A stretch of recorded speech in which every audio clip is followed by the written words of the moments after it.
राज परिवार में धूनी दर्शन विवाद बरकरार, दोनों पक्षों ने प्रशासन की नीयत पर किए सवाल, एक लिंजी में आज करेंगे दर्शन। सिटी पैलेस से लक्ष्यराज सिंह मेवाड़ बोले, सत्ता में बैठे लोगों के दबाव, गुंडागर्दी से नहीं हो सकता परंपरा निर्वाह, देश में संविधान है, अदालत जाएं। विश्वराज सिंह मेवाड़ बोले, धूनी दर्शन कराने में प्रशासन नाकाम, रिसीवरी के बाद भी एक्शन नहीं।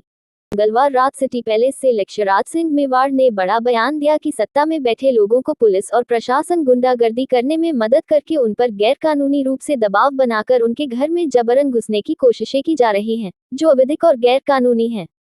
यदि किसी को कोई राहत चाहिए तो वो अदालत का दरवाजा खटखटाए।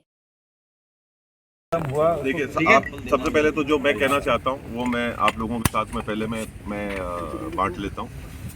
सबसे पहली बात तो ये है कि जो पिछले एक दिन से हम लोग अब जो देख रहे हैं उदयपुर के अंदर, सबसे पहली बात तो ये कि एक बहुत ही दुखद और अप्रिय घटना है और ये हमारे को भी आहत करने वाली है, हमारे को भी जो है वो विचलित करने वाली है और किसी भी प्रकार से इस तरह की परिस्थिति को हम लोग नहीं चाहते हैं।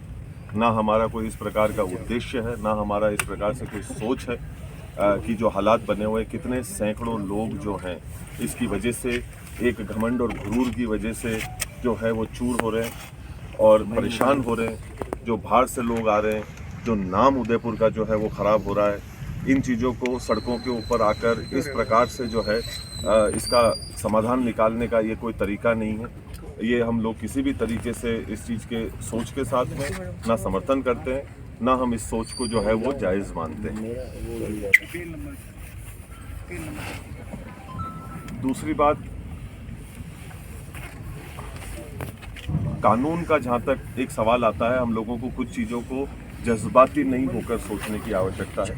हर चीज़ों के अंदर जज्बातों के अंदर बह के, बिना सच्चाई जाने अफवाहें उड़ाकर, उस प्रकार से उसके ऊपर दूसरे लोगों को गुमराह करके उसके ऊपर हम लोग काम करें और इस प्रकार से एक शक्ति प्रदर्शन का जो है वो हम माहौल बनाने का एक प्रयास करें, असौहार्दपूर्ण माहौल बनाने का हम लोग प्रयास करें, ये बिल्कुल भी जो है वो ठीक नहीं है। आज की तारीख के अंदर इस देश के अंदर एक कानून व्यवस्था नाम की चीज़ है।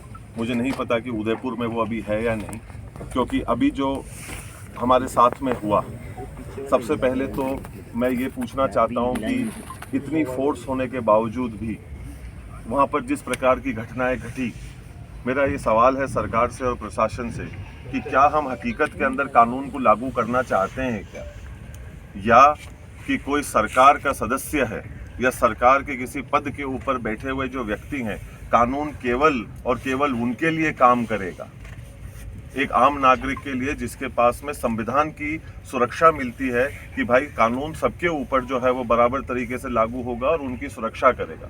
पर यहाँ पर जो प्रतीत किया जा रहा है, जो मुझे महसूस हो रहा है और वो जिस प्रकार से मेरे ऊपर दबाव बनाया जा रहा है गैर कानूनी काम और हरकतों को करने का, कि नहीं आप जो है अगर इस काम को नहीं करेंगे तो हम आपके साथ में ज़बरदस्ती करेंगे। आज क्या हम लोग इस दहशत के अंदर हम लोगों को जीने की आवश्यकता है? हम लोग हमारे घर के अंदर बैठे हैं, हम लोग हमारे घर के अंदर एक कानूनी रूप से बैठे हैं। अगर किसी को भी कोई भी किसी भी प्रकार की आपत्ति हो तो वो कानून के दरवाजे, अदालत के दरवाजे कानून के माध्यम से जो है वो खटखटा सकता है, उनसे जाकर जो है वो सवाल पूछ सकता है। पर यहाँ जिस प्रकार से जो चीज़ हमने कल देखी और जिस प्रकार से पुलिस ने कुछ चीज़ों की खुली छूट दी, मतलब वो वाकई में एक निंदनीय और बहुत ही दुखदायी परिस्थिति थी। ये परिस्थिति मुझे सन 84 की याद दिलाती है, जिस प्रकार का माहौल जो है वो सन 84 के अंदर जो है वो बनाया गया था, उसी का एक रूप को कल देने का जो है एक प्रयास किया गया। क्योंकि कुछ लोग जो हैं वो सरकार के पदों के ऊपर बैठे हुए हैं, वो जैसा चाहेंगे, जिस तरफ पे सरकार को घुमाना चाहेंगे, प्रशासन को घुमाना चाहेंगे और अपने खुद के निजी फायदे के लिए कानून को किनारे करते हुए अपना जो है वो काम को और अपनी बात को जो है वो मनवाने का प्रयास करेंगे। ये कहाँ का नियम? ये देश, हमारे को पूरा विश्वास है कि कानून पे चलता है, एक व्यवस्था पे चलता है।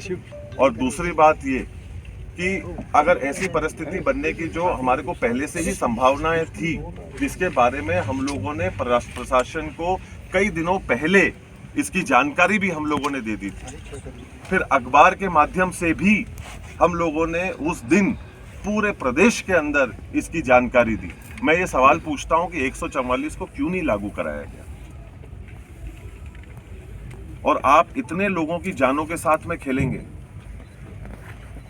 इस चीज का कौन जिम्मेदार है? क्योंकि सरकार के कुछ लोग पदों के ऊपर बैठे हुए हैं, तो अपने पदों का वो दुरुपयोग करते हुए प्रशासन के ऊपर दबाव बनवाकर गैर कानूनी हरकतों को जो है करवाकर एक आदमी के ऊपर जो है उस चीज का दबाव बनवाएंगे कि हम आपके घरों के अंदर जबरदस्ती घुसेंगे। संस्था के अपने खुद के भी कोई कानून होते हैं। इस प्रदेश, इस देश के अंदर भी एक संविधान है, एक कानून है, उसके ऊपर हम में से कोई भी नहीं है। और उसके अंदर हम लोग जज्बाती कर दें, लोगों को गुमराह करने का काम करें पूजा के माध्यम से, ये ठीक नहीं है। और अगर ऐसी कोई बात है तो उसको बैठकर करी जा सकती है, गुंडागर्दी के माध्यम से ये चीज नहीं हो सकती है। आप किसी के घर के अंदर आप प्रवेश करना चाहते हैं, मैं आप में से किसी के भी घर के अंदर अगर प्रवेश करना चाहूं तो मैं आपको बिना बताए, बिना कहे, मेरी निजी आस्था को क्या आपके घर के अंदर मैं पूरा कर सकता हूं? क्या मेरे पास में ये अधिकार है? क्या मैं आपके घर के अंदर जाना चाहता हूं और मेरे निजी अधिकार, मेरी जो निजी आस्था है, पर वो मैं आपके घर में पूरा करना चाहता हूं। और इसके बारे में ना मैं आपको बताऊंगा, ना मैं आपसे पूछूंगा, ना मैं आपको इसके चीज के बारे में बताना उचित समझूंगा। अब ये गुंडागर्दी हमको जो है वो सहन करनी पड़ेगी और कानून और प्रशासन इस सोच की जो है वो मदद करेगा। तो कहीं ना कहीं हम लोगों को ये दर्दनाक हादसे और घटनाएं, मेरे पिताश्री ने, मेरे बहनों ने इसको 40 साल पहले इन चीज़ों का सामना करा हुआ है। वो लोग मरते मरते बचे हैं इन चीज़ों को लेकर। ऐसी ही परिस्थिति जो है वो उस समय पे भी बनवाई गई थी और आज भी उसी सोच के अंतर्गत यहाँ पर प्रवेश करने का एक गलत मंसूबे के साथ में प्रयास किया जा रहा है, जिसका प्रशासन और लोग यहाँ पे उसका सहयोग कर रहे हैं। और हम लोग अभी कानून के भरोसे बैठे हुए हैं, जो मैं अभी ढूंढ रहा हूँ कि कहाँ है, और वो हम लोगों की एक आम नागरिक होने के नाते मदद करेगा। लाखों लोग जो है वो परेशान हो रहे हैं। ये कहाँ तक जायज है कि बच्चों की, महिलाओं की, बड़ों की, बुजुर्गों की जान को जो है वो खतरे में डाला जाएगा? लोग किसी के घर के ऊपर चढ़ने लग जाएंगे। वो अगर अंदर आते तो उसका हश्र क्या होता? उसकी जिम्मेदारी कौन लेता? किसी की जान का नुकसान होता तो उसके लिए जिम्मेदार कौन होता? मैं आप लोगों के माध्यम से बड़े विनम्रता पूर्वक ये प्रशासन को, सरकार को आग्रह करना चाहता हूं कि हम लोग थोड़ा सा जागें,